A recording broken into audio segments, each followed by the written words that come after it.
2026వ సంవత్సరంలో వచ్చే పుష్కరాలు యమునా నది పుష్కరాలు. యమునా నది పుష్కరాలు ఎప్పుడు మొదలవుతున్నాయి? ఎప్పుడు ముగుస్తున్నాయి? అసలు యమున ఎవరు?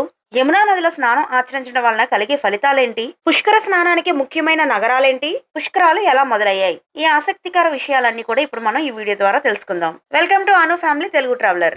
బృహస్పతి కర్కాటక రాశిలోకి ప్రవేశించినప్పటి నుండి 12 రోజుల పాటు యమునా నది పుష్కరాలు జరుగుతాయి. 2026వ సంవత్సరంలో జూన్ 2వ తారీఖున యమునా నది పుష్కరాలు మొదలయ్యి జూన్ 13వ తారీఖుతో ముగుస్తున్నాయి. పురాణాల ప్రకారం యమున సూర్య భగవానుని కుమార్తె, యముని సోదరి. యమునా నదిలో పుష్కర స్నానం ఆచరించడం వలన మరణ భయం నుండి విముక్తి లభిస్తుందని నమ్మకం. యమునా నది హిమాలయ పర్వతాలలోని కాలింది పర్వత శ్రేణులలో యమునోత్రి వద్ద జన్మించి ఉత్తరాఖండ్, ఢిల్లీ, హర్యానా, ఉత్తరప్రదేశ్ రాష్ట్రాల నుండి ప్రవహించి అలహాబాద్ వద్ద గంగా మరియు సరస్వతి నదులతో కలిసి ప్రయాగలో త్రివేణి సంగమం ఏర్పడింది. పుష్కరుడు ప్రతి 12 సంవత్సరాలకు ఒకసారి బృహస్పతి స్థానంతో 12 నదులను శుద్ధి చేస్తాడు.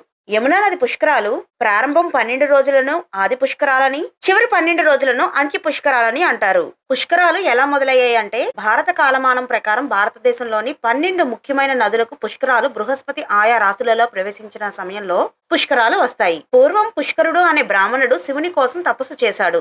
ఆయన భక్తికి మెచ్చిన శివుడు ప్రత్యక్షమై ఏదైనా వరం కోరుకోమని అడిగితే పుష్కరుడు, జీవులు చేసిన పాపాలతో నదులన్నీ కూడా అపవిత్రమైపోతున్నాయి. నదులు పునీతమైతే ప్రజలు సుభిక్షంగా ఉంటారని నా శరీర స్పర్శ చేత పునీతం అయ్యేటట్లు వరం ఇవ్వమని అడిగాడు. అప్పుడు శివుడు, నీవు ఏ నదిలో ప్రవేశిస్తే ఆ నది పుణ్యతీర్థం అవుతుందని, ఆ నదిలో స్నానం ఆచరించిన వారంతా పాప విముక్తులవుతారని వరం ఇస్తాడు. యమునా నది పుష్కర స్నానానికి ముఖ్యమైన నగరాలేంటి ఇప్పుడు తెలుసుకుందాం. First place Uttarakhand. యమునోత్రిలో మనం పుష్కర స్నానం చేసుకోవచ్చు. అలాగే డెహ్రాడూన్ లో కూడా ఉంది. నెక్స్ట్ హిమాచల్ ప్రదేశ్ సిర్మౌర్ డిస్ట్రిక్ట్ లో మనం పుష్కర స్నానం చేసుకోవచ్చు. నెక్స్ట్ హర్యానాలో యమునానగర్, ఫరీదాబాద్, సోనిపట్, పానిపట్, కర్నాల్ లో మనం పుష్కర స్నానాలు చేసుకోవచ్చు. నెక్స్ట్ ఢిల్లీ. నెక్స్ట్ ఉత్తరప్రదేశ్ లో మనకి 10 నుంచి 15 వరకు ఏరియాలు ఉన్నాయి. ఆ ఏరియాలో మనం పుష్కర స్నానం చేసుకోవచ్చు. నేను ప్రతి సంవత్సరం పుష్కరాల వీడియోస్ ఒక్కొక్క ప్లేస్ కి ఒక్కొక్క వీడియో చేస్తున్నాను.